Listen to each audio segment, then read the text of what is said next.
You're mine now. You belong to me. Today we're going to play a new fun game. Hello and welcome to the Twin Peaks podcast. My name is Dan. My name is Nicole.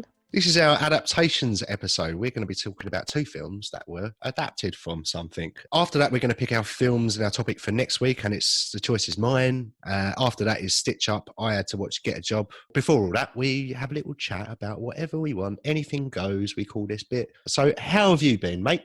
I've been pretty good. How have you been? Been all right, mate. I went to the Blu-ray shop, which I haven't been to for a while, and I picked up a couple of Blu-rays, and I'm really happy about it. Is it actually a Blu-ray shop? It just only sells Blu-rays?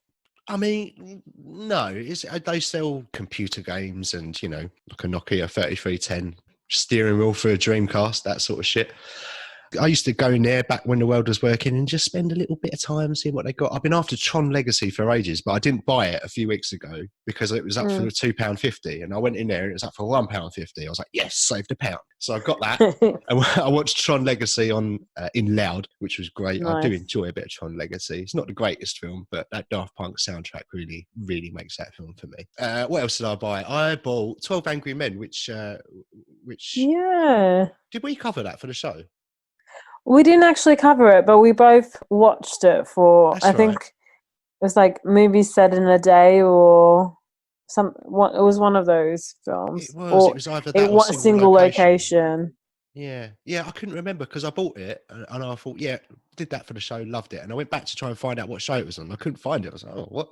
But I know, thought we talked about it. At least I'm not going mad. I'm looking forward to seeing that again. I've not watched it yet. And then I also got Midsummer. I got the director's cut. I got the 3-hour version because obviously we spoke about Midsummer in the last episode, and it was my second watch, and I enjoyed it even more than the first time I watched it, and I was pretty desperate to see that 3-hour version. So when I saw that in there, I thought, yeah, I love that. What have you been up to? I caught up with my best mate on Friday, and it was really nice to have a chat with her and all of her housemates. And then on Saturday, I went to my childhood house because it's currently for sale at the moment. I was just kind of curious on, you know, what the previous owners have done to it, if there was any changes since I moved out of that house in the early 2000s, and little changes. It was a bit weird going back there. You posed as a buyer to visit your old house. Yeah. So you could have a nose around and see what they'd done to it in the last 20 years. I would, if I had the money, I would totally buy it, I reckon. Maybe we should start a Patreon and start a Kickstarter. Oh yeah. Our new Melbourne studio. Melbourne HQ, Twin Peaks HQ in Melbourne. Sounds good. Sounds like a plan. Yeah, wouldn't take us long to save up that, would it? Get a Ko-fi account and everyone can, instead of them buying coffee, they can put it to the fund. Yeah. Yeah, sounds like a fair deal, doesn't it?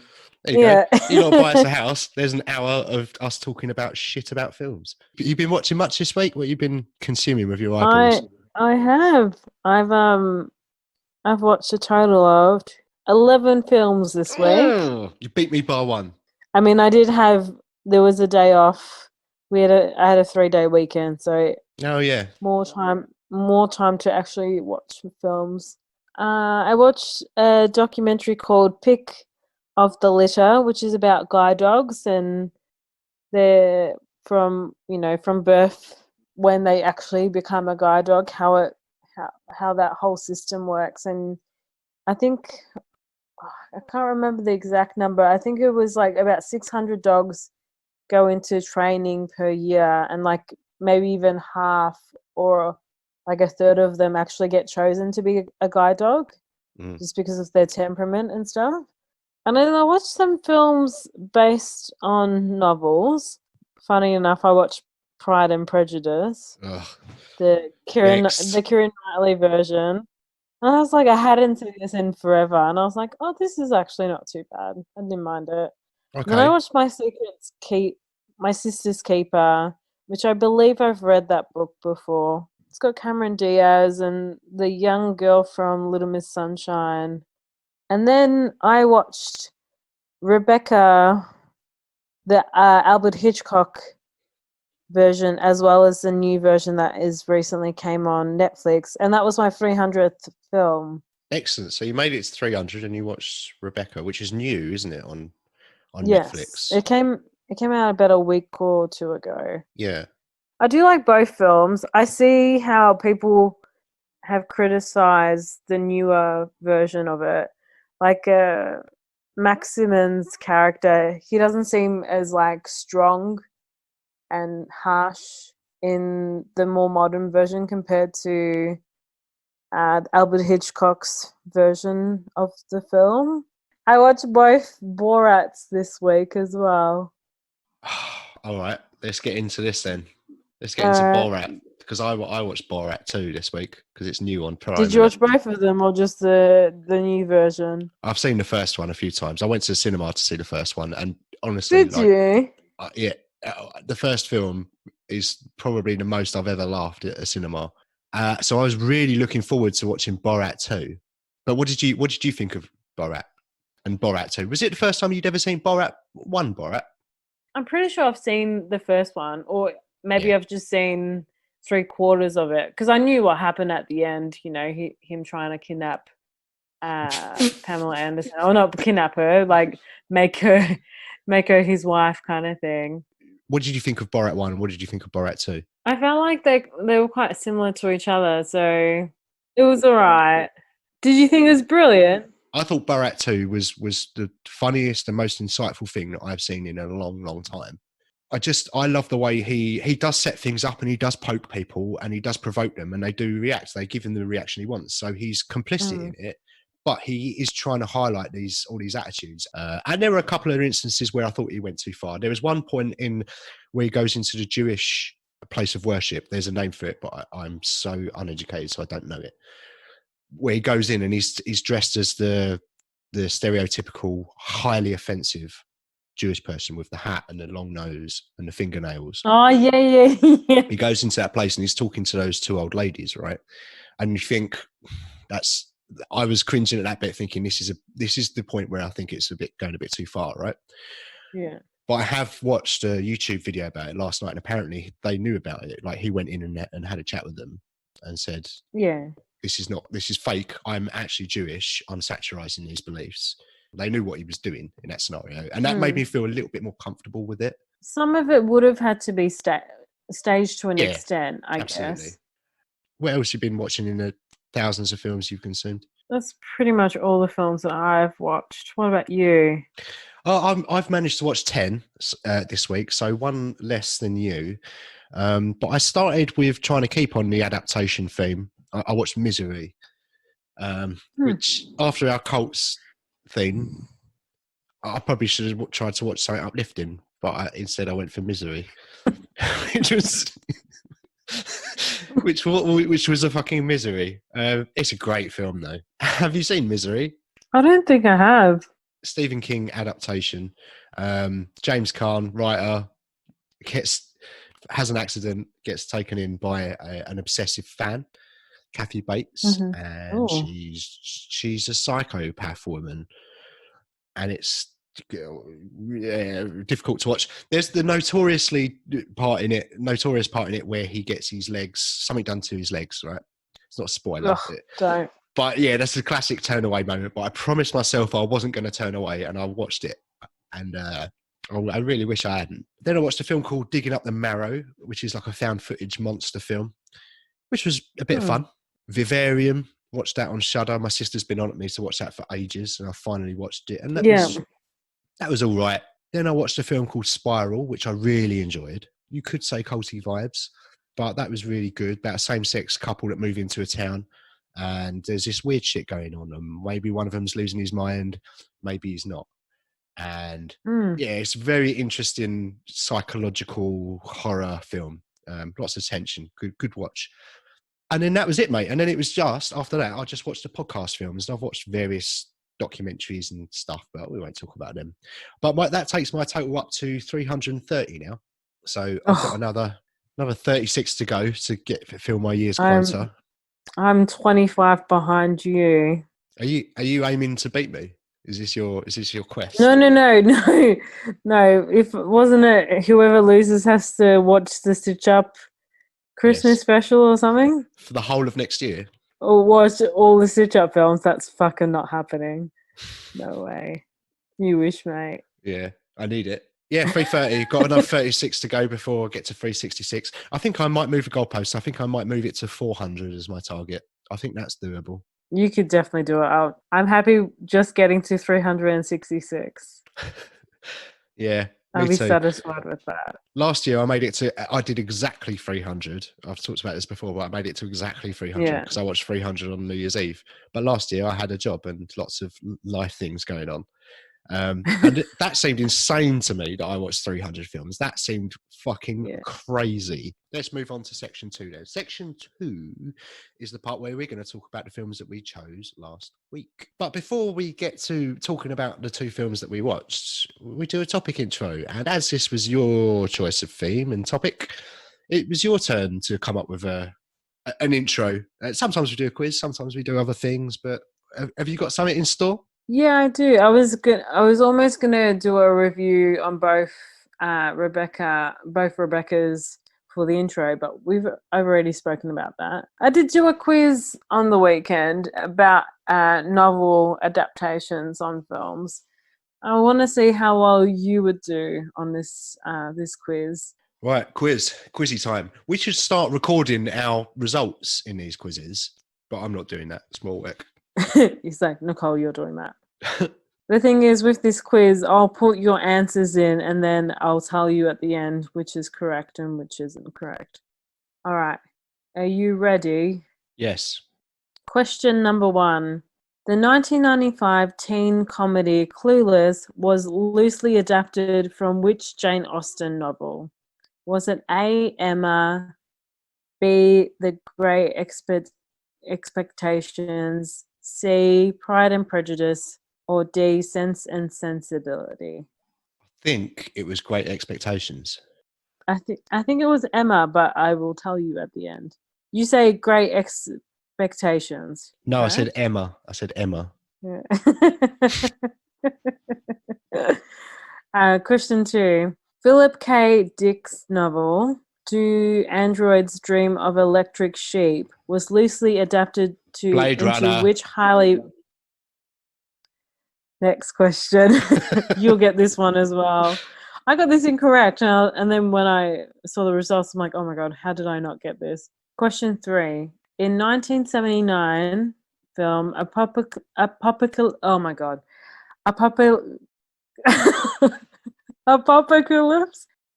Now, yeah. Set during the Vietnam War, was based on a classic novel by Joseph Conrad set in the Congo Free State of Africa. Which book was this adapted from? Do you remember? I think so, but give me the multiple choice. Okay.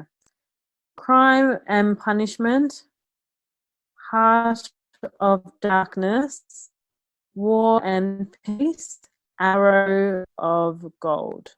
It's Heart of Darkness. I'm pretty sure that's correct. Question 4. The 1973 post-apocalyptic science fiction. Word again. Oh, God.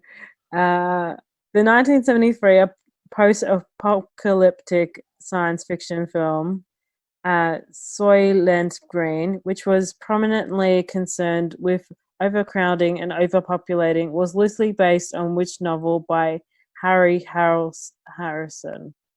Make Room, Make Room, The Forge of God, The Stainless Steel Rat, never heard of that, Childhood's End. Soylent Green. 1973 film. The first one, whatever it was, the first one you said. Make Room, Make Room. Make Room. I think it makes sense. It seems the most plausible. Question 5. The 1999 romantic comedy drama 10 Things I Hate About You was a modern retell of what Shakespeare play? That was Great Expectations. I got them mixed up.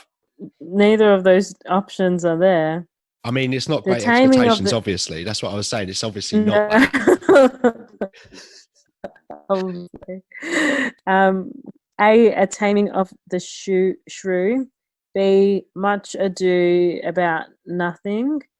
C, Romeo and Juliet. Or D, The Wrath of Medusa. I'm going to say Taming of the Shrew. What is a shrew? I don't know. And why do they need to be tamed?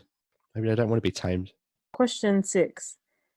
As Super Toys Last All Summer Long, a 1969 short story by Brian Aldiss, concerns of troubled young boy named David who does not realize that he is actually a robot and who befriends a robotic teddy bear. This story inspired what 2001 science fiction film directed by Steven Spielberg? It was artificial intelligence, AI. I'm pretty sure it's correct. Number 7. Clive Barker's horror novel, The Hellbound Heart, was about a mystical puzzle box that opened a portal to an extra-dimensional realm. Was made into what 1987 film? Yeah, it's Hellraiser. It's Hellraiser. I know the answer. You know the answer. Total Recall, a 1990 science fiction film that leaves the viewers wondering what the real and what is a dream, was based on which Philip K. Dick short story? Go on. We remember it for you wholesale. I feel like I don't need to even check these answers because you know them all. Did you say that there was a stitch up advantage this week? No. Oh, it's funny the week that I get them right that there's no advantage. I can't do it every week. So question number 9.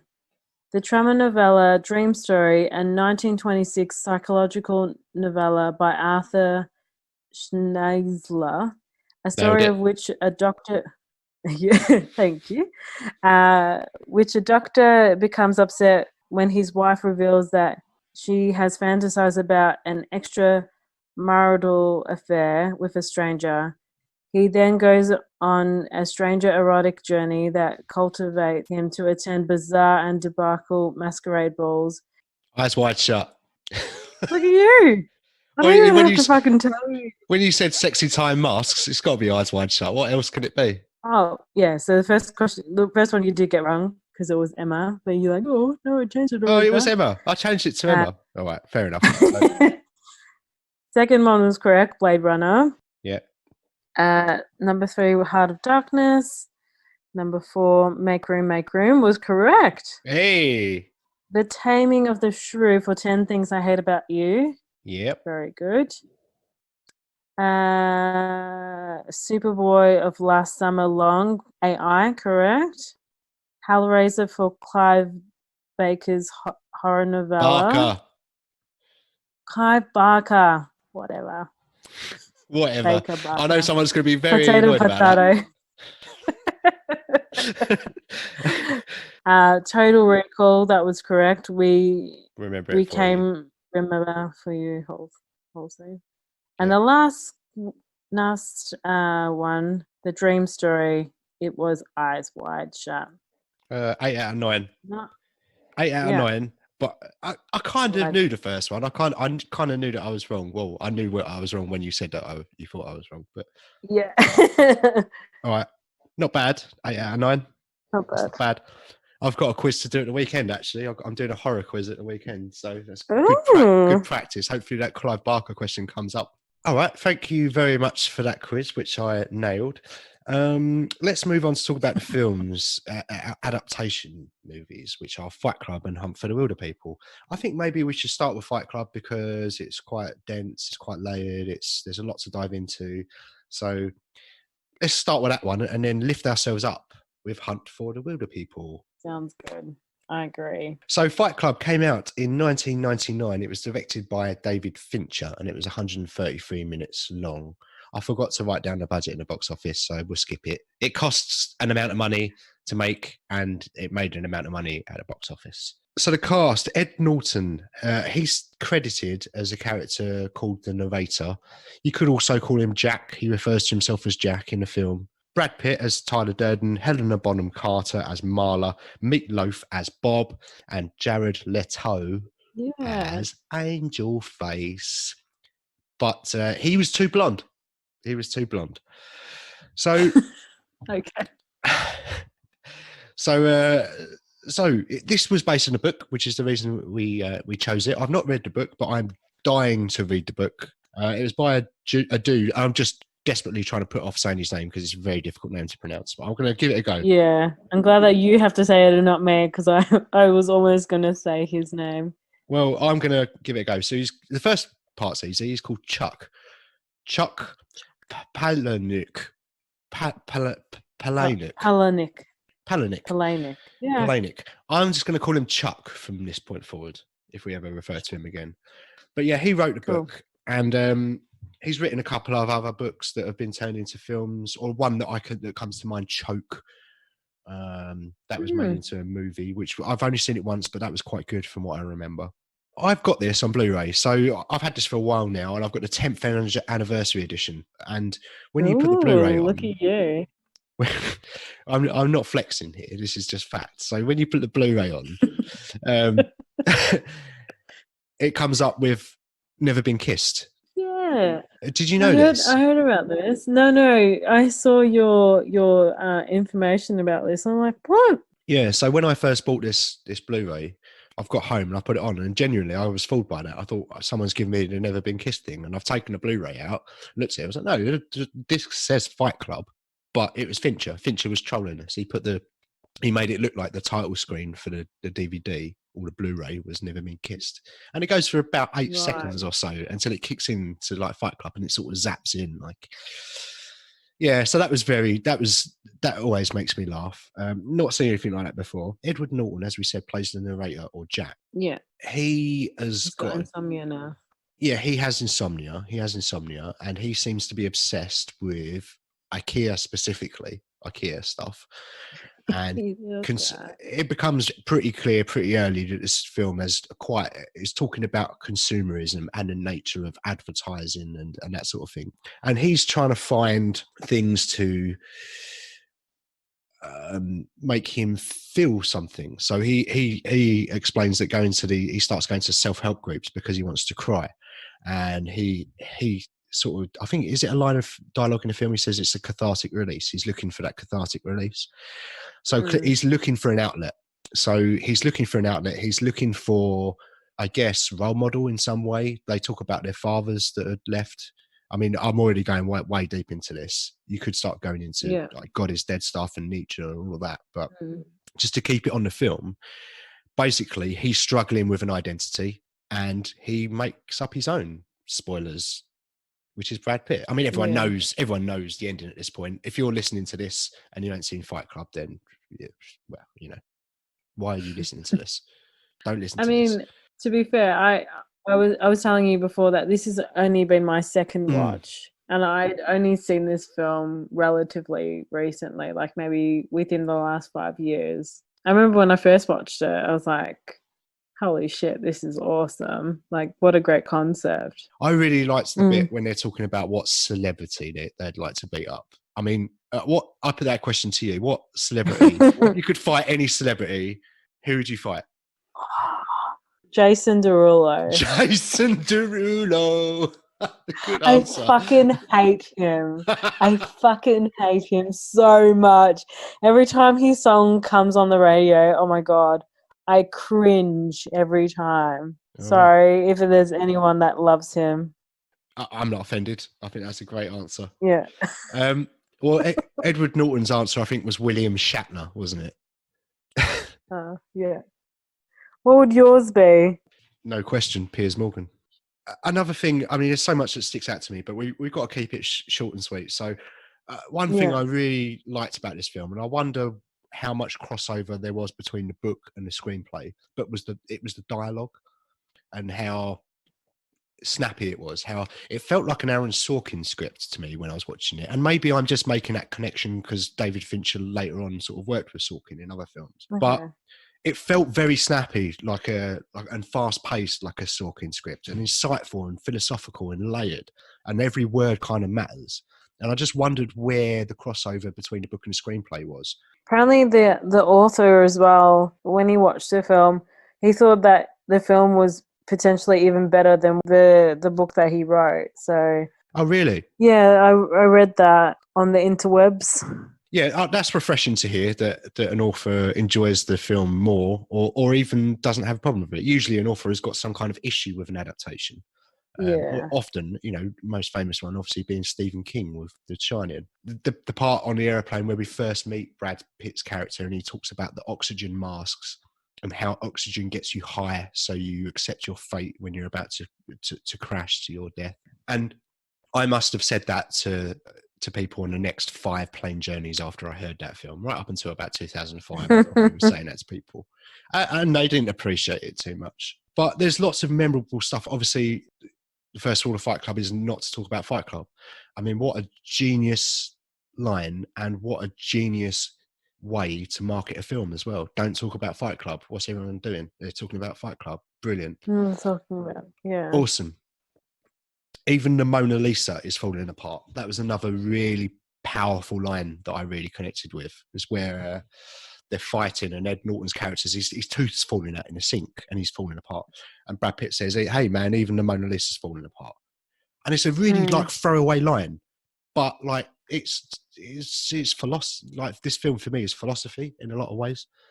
It's highlighting the issues with society. It's highlighting the contradictions with, obviously they start Fight Club and they're working against the system, but actually they're creating their own system within a system, and actually they can't exist with the other system. So it's highlighting those contradictions. It's talking about male toxicity, philosophy, and I just think this film is genius, like through and through. Yeah, I love it. I love this film. 100% agree. Yeah. Is there anything you didn't like about it? No, I enjoyed this film the whole way through. Is there anything that you disliked about it? Not really. I mean, as a whole, I really love Fight Club. I really love Social Network. But other David Fincher films, I'm not a huge fan of Seven, for example. I'm not a huge fan of Zodiac. Gone Girl is pretty good. But I find his films, how can I say, a little bit exhausting to watch. Like Seven is so grim. It's so dark. I've never seen it before. What is it exactly? It's about serial killer, but it's just the way that it's shot. It's constantly raining. It's constantly dark. And I think Fight Club has a little bit of that. It's very dark. It has moments in light, but it's very dark. It has that green tint. And it feels like a Fincher film. I just find them quite exhausting. But the content of this film, I don't hate it for that. And that's just a personal preference. But otherwise, this film is probably a perfect film for me in many ways. I really enjoyed the performances. I thought Ed Norton, and it's probably my favourite Ed Norton film. I love him in Rounders and a few other bits and pieces. It's certainly my favourite Brad Pitt film. I can't think of another Brad Pitt film that's better than this. Mr. and Mrs. Smith? I knew you was going to say Mr. and Mrs. Smith. I knew it. Yes, Fight Club is better than Mr. and Mrs. Smith.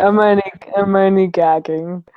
I'm only joking. I do think this is his strongest film, and I don't think there's much in it. I think it's quite clearly Brad Pitt's strongest film. I think it's David Fincher's strongest film and Edward Norton's. Yeah, it's just, and Helena Bonham Carter and Meatloaf. It's Meatloaf's best film. And Jared Leto. I didn't even know that was Meatloaf until I read the cast after I watched the film. I was like, oh, there you go, classic Meatloaf. Yeah, Bob. Do you remember the scene that they're playing golf and they're drunk? Yeah.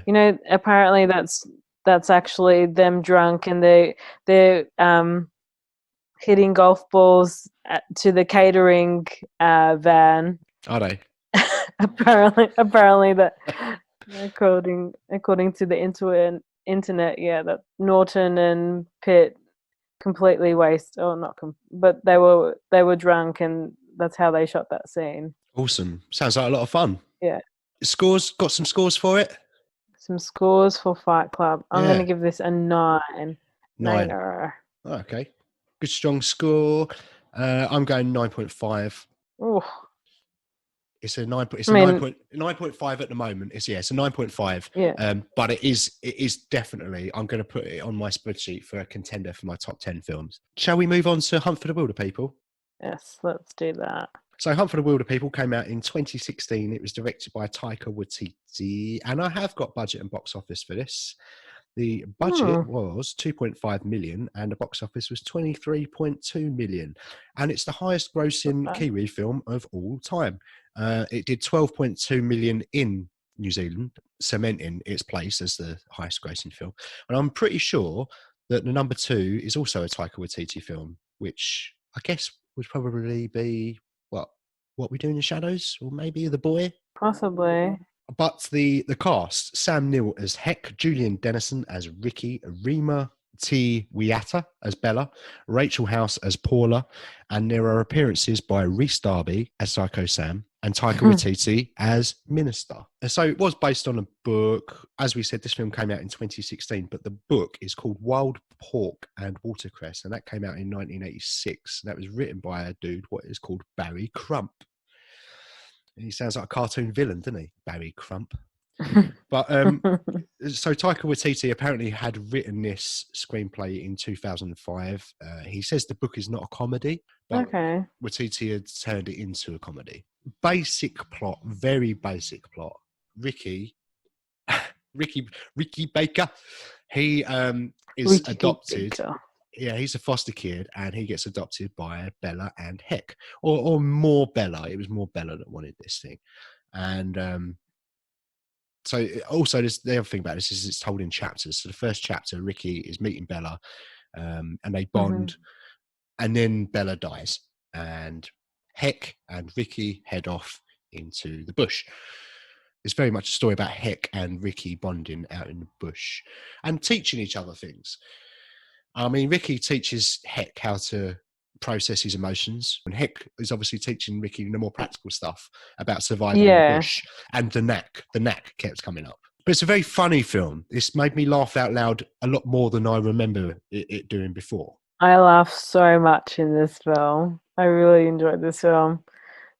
I was watching it on my laptop on the couch while my parents were watching some random shit on TV, and they're just like, "What are you laughing at?" I'm like, this film is so funny. I unfortunately don't have Chromecast that I could show them at the same time, but I was just cacking myself the whole time. One line that I just instantly started laughing was when they get to the cabin and there's these guys that think, that Heck is this pervert and all that and whatever, and they start wrestling with him. And then Ricky gets the gun and he's like, "Shit got real. Back up, homies. Let go of my uncle." Yeah. And just the comedy in that scene, and just other scenes as well. Why do they call him Psycho Sam? And then they put the pots on their head. He's like, "Okay, yeah, conspiracy." Yeah. Conspiracy guy. When you mentioned the shit just got real bit, that part really stuck out to me as well, because when Ricky picks up the gun, he loads it, like you say, he loads the gun and he times his dialogue with loading the gun. He goes, "Shit just got real." Got real. And I did think to myself, I wonder who came up with that timing the dialogue with the gun loading, whether it would have been Ricky or whether it would have been Taika Waititi. And it comes up again later, doesn't it? Because Sam Neill finds those people again in the forest. They stumble across them again, and then Sam Neill goes, "This shit just got real again," and that made me laugh as well. Yeah. I really like the bit where he fakes his own death, and he writes his suicide note and says, "I've burned myself to death, as you can see," and he's made a little Ricky Baker like. And he left a note which is going to get burnt anyway.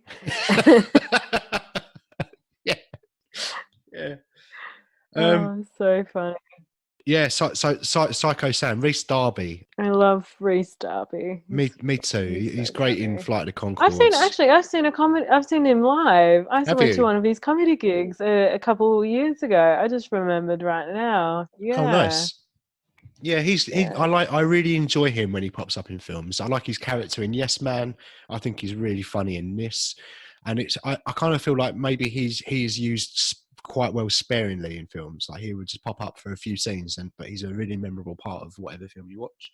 Very, very funny and quite heartwarming, the story between those two people, like a father-son relationship. You know, that scene where they find that bird in the forest or the bushland. So it's the Hawaii bird. It's actually a real species in New Zealand. It's a wattle bird. And the last confirmed sighting of this bird was in 1907. But there was like, in the early 1960s, they so-called thought that they saw this bird again, but they believe it's an extinct bird. So it was kind of nice that they put that in the film as well. That is a nice little touch. And that was how the film ended, wasn't it? It was after the police had caught up with Ricky and Heck. Heck had served an amount of time in prison. And Ricky goes and finds Heck in this rehabilitation house and says, come and live with us. And he's got a camera. And they sort of say, let's go and find this bird. So that was a really nice ending, because when that came up in the film, it occurred to me, I thought, I wonder if this is a plot thread that's explored more in the book. But when it came back around at the end, that they were going back into the forest to find that bird, I just thought that was a nice callback. Very well made film, very entertaining. It's not something I'll probably watch again for a while. It's just a nice, easy watch. And I'm going to give this an 8 out of 10. I'm going to give this a 7.5 out of 10. All right, awesome. Two really good films. One all-timer and one pretty good film for me. But really good adaptation choices. They are both based on books.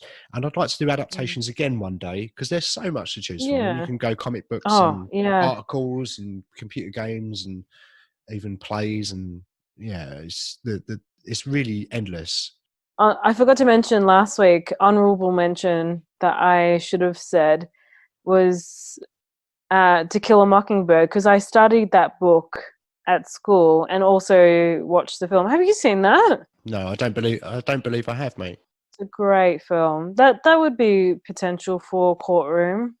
Oh, okay. Actually. Courtroom or Adaptations. Yeah. I didn't have enough time to watch that this week, but I'm hoping to watch that sometime soon. It's been a while. Anyway. Let's move on to the next part of the show then, where we pick our topic and our films for next week. And it's back to me this time. I'm choosing the topic of films about films.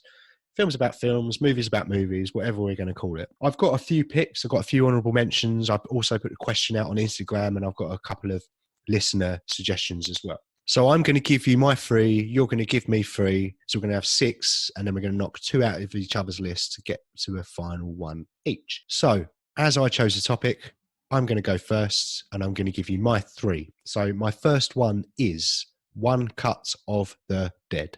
My second choice is Birdman. Classic, yeah. And my third choice is The Disaster Artist. Okay. Number 1 is 8.5. Number 2 is Life. And number 3 is La La Land. I wonder which one you're going to get rid of. Oh, what a mystery. So let's do a quick recap. So I've chosen One Cut of the Dead, Birdman, and The Disaster Artist, and you have chosen 8.5, Life, and La La Land. La La Land. La La Land. I haven't seen La La Land, and I have no desire to see La La Land. If only it was under 2 hours, then I would put it on Stitch Up. Oh, what a tragedy. Get that fucking La La Land out of my face. Out of my face, off the list. I don't want to watch La La Land. It's about jazz and dancing. What's wrong with jazz and dancing? They're two of the worst things that exist. And they put them together in one film. No, thank you. Ryan Gosling's in it. I know, even Gosling can't save it. What does that say? Right, and Emma Stone. I like Emma Stone as well. Got a lot of time for Emma Stone. I know. But jazz and dancing. Anyway, I feel like I've wasted enough time on La La Land. Be gone. What are you going to knock out of One Cut of the Dead, Birdman, or Disaster Artist? I've never heard of One Cut of the Dead before. Okay. So I want to keep that. Out of the other 2, I feel like I've seen The Disaster Artist this year. So I'm gonna get rid of that film and choose out of your first two picks. So we're not going to get to talk about Tell Me Wiseau next week. No. That could have been a mammoth episode. Sorry. One day we should do The Room and A Disaster Artist. We should. As a double feature. Okay then, so to recap, we've now knocked one out of each other's list, and what remains is One Cut of the Dead and Birdman in mine, and 8.5 and Life in yours.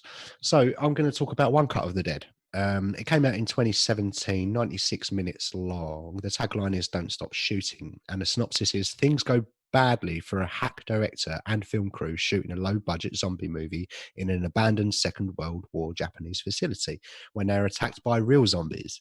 So this is on Shudder, this film. Cool. I remember this film coming out a couple of years ago, and there was a lot of rave about it. It's a foreign film, Japanese, I guess. It's set in a Japanese facility. And yeah, it's a horror comedy action, and it's got great reviews. And I've never seen it, but I have always wanted to watch it. And my next pick was Birdman. And this is, I think that the actual title is Birdman, the most pretentious movie ever made. But seriously, I think the title is Birdman or The Unexpected Virtue of Ignorance. Now, I haven't seen this film. And what? You've never seen Birdman? No. You've never seen this film before? No, I've never seen Birdman. I don't know if I'm going to like it very much, to be honest with you. It's a one-take film. I'm surprised you haven't seen it. I know. That's the only reason I want to watch it. That's the only reason that I would watch this film. I'll be honest with you. It was directed by Alejandro Gonzalez Inarritu, right? And he did The Revenant. Mm-hmm. And I didn't like The Revenant. The Revenant I didn't really enjoy. Yeah, well-made film. Looked stunning. Looked beautiful. But it just was a slog for me. And I didn't understand a single word of what Tom Hardy was saying, which is not unusual. But... So Birdman is 2 hours long. It came out in 2014, and the synopsis reads: a fading actor, best known for his portrayal of a popular superhero, attempts to mount a comeback by appearing in a Broadway play. As opening night approaches, he attempts to become more altruistic. So it's Michael Keaton. He's doing obviously he'd done Batman before, so it's quite meta. He's talking about returning to a superhero character. Like you say, it's the one-shot stuff. That's the only reason it's on my list. Otherwise, I probably wouldn't watch this film. But those are my two picks. So why have you got 8.5 and Life on? What can you tell me about those? Okay, so 8.5. It's a 1963 film, and it's 139 minutes long. And the synopsis is Guido Alcemi, a film director, finds himself creatively barren at the peak of his career. Urged by his doctors to rest, Aslam heads to a luxurious resort, but a sorry group of gatherers, his producers, staff, actors, wife, mistress, and relatives, each one begging him to get on with the show. In retreat from his dependency, he fantasizes about his past woman and dreams of his childhood. This has been popping up on my letterbox list constantly, and if you don't choose this film this week, I think I will still watch it, no matter what. And Life. Life. Oh, life. Life. Oh, life. Have you got a piece of toast? Do you see ghosts? I'm done now. That's fine. Life. It came out in 2015. It's 112 minutes long. And the synopsis is, in 1955, a young photographer, Dennis Stock, develops a close bond with actor James Dean while shooting pictures of the rising star in Hollywood star. Okay. Who's in Life? Robert Pattinson. Dane DeHaan. I've clearly said his name No, that's wrong. right. That's right, I think. Is that right? Dane DeHaan, yeah. I know what I'm choosing out of yours. Good, me too. What are you knocking out of mine? Yeah. I'm getting rid of Birdman. Yes. I didn't want to watch it. I don't know why I put it on a list, to be honest with you. It's just a one cut thing. And then when I started talking about it, I just thought I really don't want to watch Birdman. Yeah. All right, so we're keeping One Cut of the Dead. Awesome. Out of yours, because I have two reasons. I'm fascinated with James Dean, and I really like Robert Pattinson. He's the new Batman. Want to see more of his work. I want to watch Life. So I'm going to knock out 8.5. I'm happy with that either way. Awesome. Okay, so for the next episode then, we're going to be watching 2 films about films, which are going to be One Cut of the Dead and Life. And as always, I've put the question out on Instagram on our Twin Peaks page, and I asked our followers what they would suggest, what are their suggestions for films about films. Now, Film.Foods on Instagram, they said Inglourious Bastards and Once Upon a Time in Hollywood. I would love to have put Once Upon a Time in Hollywood on. I didn't put it on. Two reasons. First one, it's really long. The second reason is that it's actually not available on streaming outside of Now TV in Is the UK. it not? It's on Now TV, but I don't have that at the moment. So frugal and all that. I'm pretty sure. Well, it was on Prime here in Australia. I don't know if it's still on there anymore. Okay. Sarah at Radio Gore Press, she actually suggested this topic's theme, and she had suggested Living in Oblivion, which is a 90s film with Steve Buscemi, I believe, and a film called Matinee, which I think is another 90s film, and it's got John Goodman in it. What did you have on your honourable mentions? Was there anything else that you were considering? I had Close Up, The Artist. Ugh. Yeah, I didn't think it would be a film that you want to watch. Hitchcock and Cinema Paradiso, but I didn't know where we could find that film. Same, this one, because this came up on our Italian movies, and was it Film Foods had suggested that we should have probably watched that one instead of Randy Magazzini. What about you? Did you have any extra films? Yeah, there were a few others that I were considering, so I'll give you the main ones. The first one was a documentary, and it's called Lost Soul: The Doomed Journey of Richard Stanley's Island of Dr. Moreau. So in 1996, there was a film come out, Marlon Brando and Val Kilmer on the Island of Dr. Moreau. And it's a terrible film. It's really bad.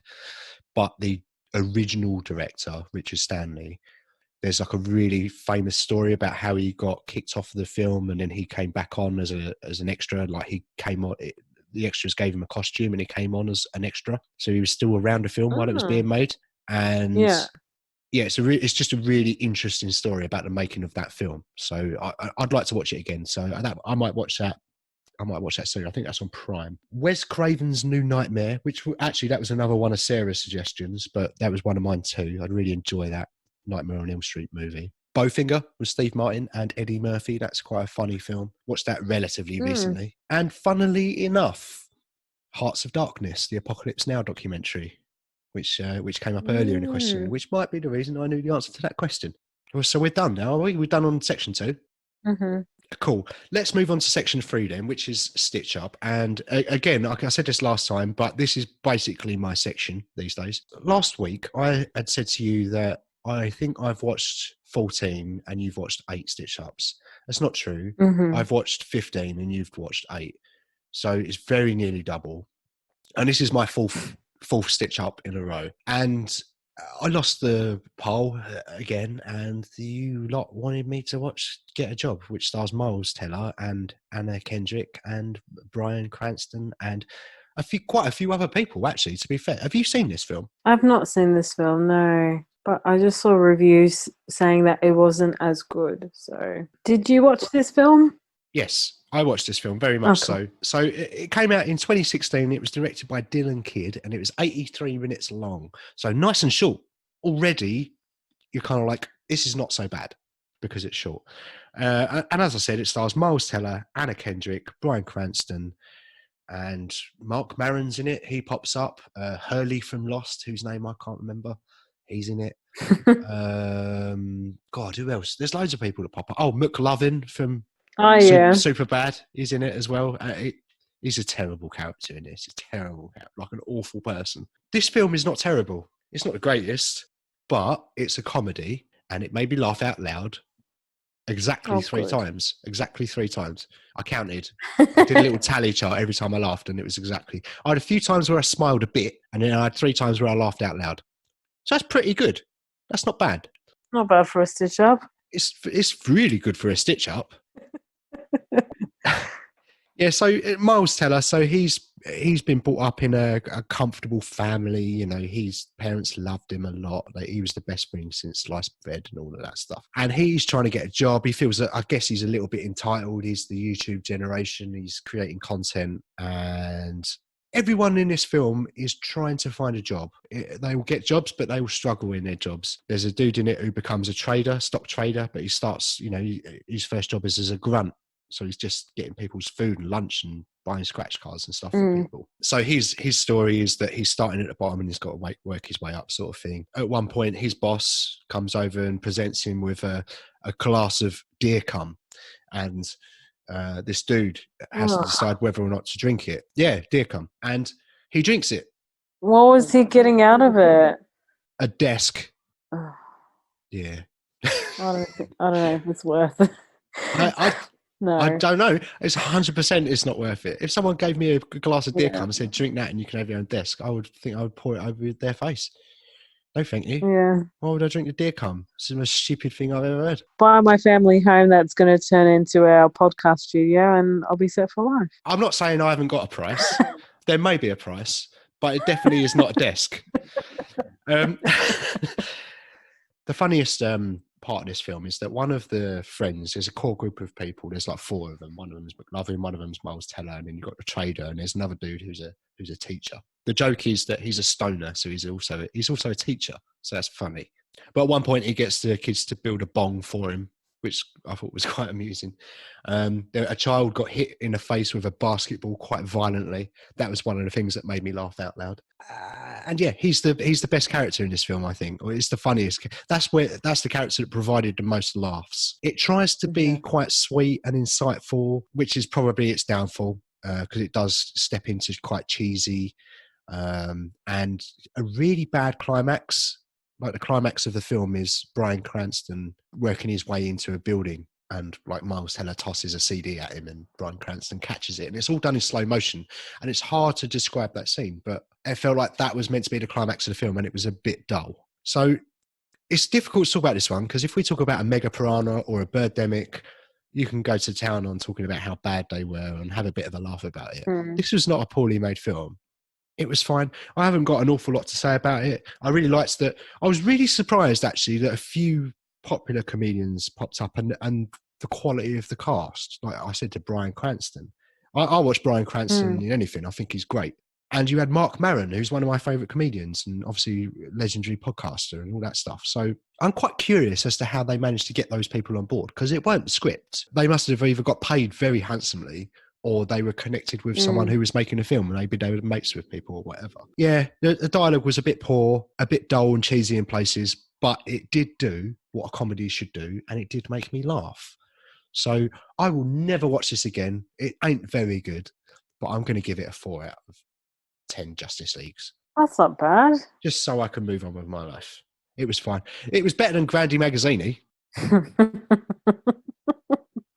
What are you talking about? Grandi Magazzini was fantastic. No, it wasn't. It was dog shit. It had comedy sound effects.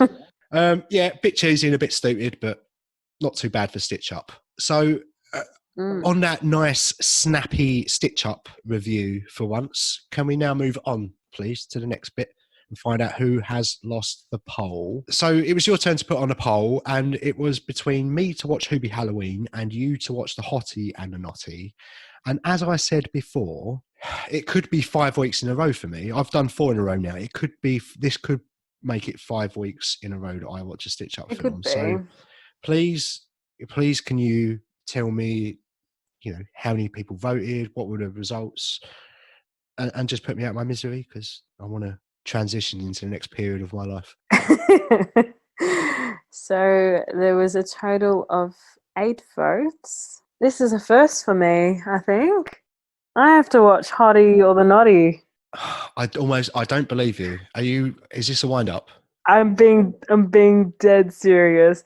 6 people voted for Hottie or the Nottie and only me and another person voted for Who Be Halloween. Ah, serious? Yeah, serious. Hooray. And it was on your Instagram as well. I was on my poll against Hottie or the Nottie. I'm pretty sure that was going to lose against it. So not that I want to blow my own trumpet or anything, but the Hottie and the Nottie I feel like was an inspired choice because I did choose that thinking it was going on your Instagram. I'm hoping that people know how terrible this film is and they're going to hope that you watch it. I still think there's a trick in there somewhere. I think you're going to get to the end of the episode and tell me that you were lying or something. No, I can send you a screenshot of the results if you don't believe me. 100% I have to watch that film. What film? Anyway. What film you got to watch, mate? Hottie or the freaking naughty? No, it's the hottie and the naughty. I told you last the week. Hottie It's the and the naughty. And the naughty. Oh. There are loads of things going. It's so layered. It's deep. I get it. Paris Hilton, your favourite person. Oh, you could have said that you. Do you reckon if I ask you that celebrity question again next week, if I say to you, what celebrity would you like to play? Do you think that next week it might be Paris Hilton? I was actually thinking of that when you asked me that question. I was like, could be Paris Hilton. Oh God. Oh, praise the Lord. There is a God. There is a God. All this time I thought that there was no God. There was no Jesus. But it turns out there is, because they made you watch just Hottie on the Naughty. And the Naughty. The Hottie and the Naughty. I'm doing it now. Right. Oh, I'm so happy. All right, let's choose some films. Let's choose the films for the next poll then. So back to me to sort out the poll next time. Do you want me to go first? Yeah, I'm still deciding on what I'm going to choose for you. All righty then. I'm going to go for a film for you that came out in 2010, and it's called Gooby. Gooby? Gooby, yes. It's about a giant bear. It's about a giant man what wears a bear costume, but I think it's meant to be a real bear in the feature. And it's called Gooby, and I've heard that it's glorious. Sounds amazing. Gooby. Gooby. Gooby, Gooby, Gooby. Could be Gooby. Come on, I've drunk too much monster drink. Come on, I'm getting all hyperactive now, and I won a poll. So, what you got? What you got? What you got? I hope this is on streaming service. All right, I'm going to go with the Emoji Film. Oh! Do you know what? This is on streaming because I nearly picked this for you today. I was very close to picking this for you today. Thank the Lord. Oh, Emoji Movie. All right. Next poll then. Emoji Movie for me versus Gooby for you. And that will be on my Instagram page. So I'll put that on flick.face on Instagram. We have a show Instagram page at Twin Peaks Pod. But yeah, if you want to catch up with us in those places, do so. You can also email the show at twinpeakspod@gmail.com. Yeah, well, what? And we're also on Twitter as well, but we're not using that at the moment. But I'm going to revive that soon. I just need some time. To phoenix the ashes out of that. I think that's the phrase. Where can we find you, Nicole? Oh, you can find me in Australia, Melbourne. Yes. But on social networks, you can find me on Nika Creative or Chica Nika on Instagram. So next episode, we'll be watching One Cut of the Dead and Life for our Films About Films episode.